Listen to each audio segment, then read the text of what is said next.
Shabbat Shalom, everyone. One of the first sugyot, sections of Talmud that many people study, I believe it's what they start with at Ziegler, the rabbinical school that I went to, is called Elu Mitziot. And it's all about what happens when a person finds lost objects. These are the things that are found. And I think about why is it that that's the first sugya, the first section of Talmud that students are learning. And one of the things that I think about is it tells us the importance of this mitzvah of hashavat, aveidah, returning lost items. It's one of the many mitzvot that we learn about in today's parsha, Parshat Ki Teitzei.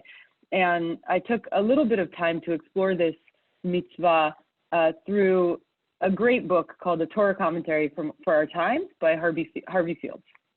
The Torah tells us in chapter 22 of Devarim, Lo tireh et shor achicha o et seyo nidachim v'hitalamta mehem hashiv teshivem la'achicha. If you see your fellow's ox or sheep gone astray, don't ignore it. You must take it back to your fellow.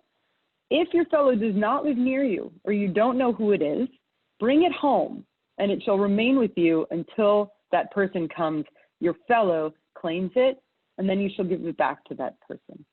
You do the same with their donkey, you do the same with their garment, and with anything else that your fellow loses and you find, lo tuchal hitalem. You must not remain indifferent. The rabbis take this mitzvah of hashavat, aveidah, of returning a lost thing, incredibly seriously. They spend pages upon pages trying to figure out, what if it's one coin versus 3 coins, and they're in this form versus they're in that form, and grain and objects and animals, as the Torah says, they extend it tremendously. The Talmud tells us a couple of stories of rabbis who took this mitzvah very seriously. Rabbi Hanina ben Dosa somehow found himself, I don't know how, with a few hens that were left behind by a person who had come to his house. But over time, because he just held on to those hens, because that was his responsibility, the hens created more hens and also were laying eggs, so much so that he couldn't do anything with it. And he told his children, we cannot profit from these eggs. We cannot eat these eggs. And so what did he do is he sold the eggs and the hens, and he bought a goat. And then eventually the person came back and he's like, here's your goat in place of these hens, right? But at no point did Rabbi Hanina ben Dosa think, okay, I'm going to sell the eggs, I'm going to benefit because I'm keeping these items on behalf of somebody else, or I'm just going to get rid of them because of the inconvenience to me. He took it incredibly seriously. A rabbi, a commentator, Bachya ibn Pekuda, taught that this mitzvah of hashavat aveidah was an extension of the ahavta l'reacha kamocha, of loving our neighbor as we love ourselves, right? And so this is an expression of love and an expression of care. The Sefer HaChinuch jumps off of that idea and says that how a society works around returning or not returning lost items is fundamental and tells us something about the state of our society. If we take the time and if we care enough to return something that belongs to someone else, then that tells us a tremendous amount about trust and about the faith that we can place in one another. And as I was reading about this mitzvah, it occurred to me that this level of care, if we think about property, as Bachya ibn Pekuda says, as an extension of a person, and therefore the level of care we give that person is supposed to be, according to the Torah, extended to their stuff. Well, we have a problem in our country because the Torah is assuming, and these commentaries are assuming, that we know how to care for one another, that we know how to give love and take responsibility for the health and for the lives of other people. And we can use that care as a jumping off point to extend it towards another person's property.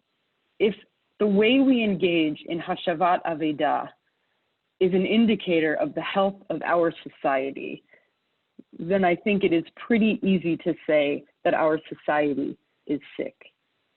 Here we are on another Shabbat, looking back on a week where there was yet another police shooting in which a Black man was shot 7 times in the back.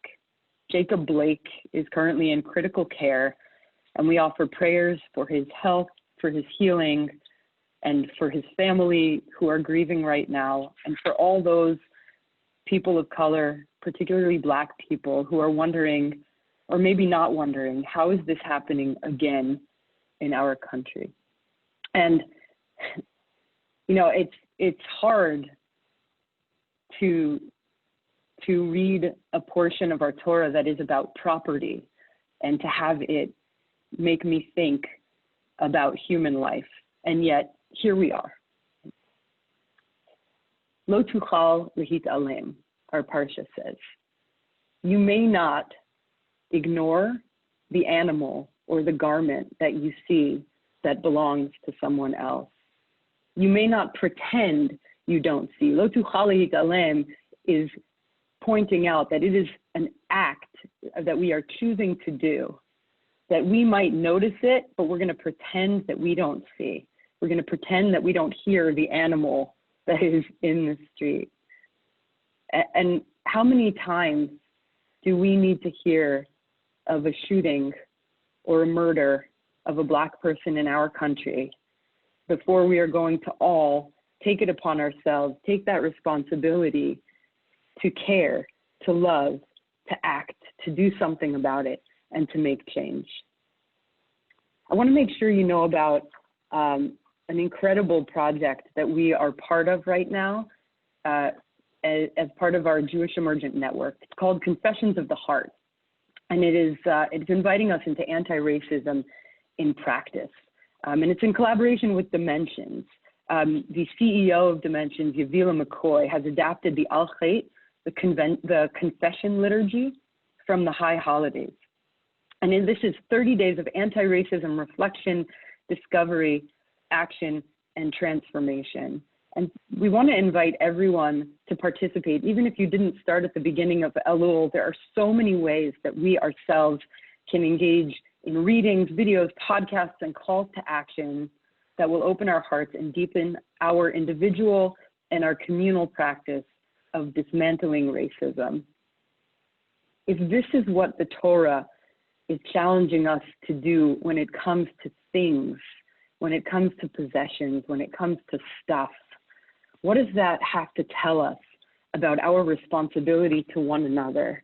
I pray that this is the last time we find ourselves on Shabbat having to grieve the horrible shootings that have plagued our country for so long, and that for many of us are just now really being brought to our attention. But now that we've seen, now that we've heard, we may not become indifferent. We may not pretend we don't know. It's time for every one of us to take responsibility, to act, to love, to bring about change, to ensure that every person in our country, regardless of race, feels safe, feels cared for, and feels deeply valued. Shabbat Shalom.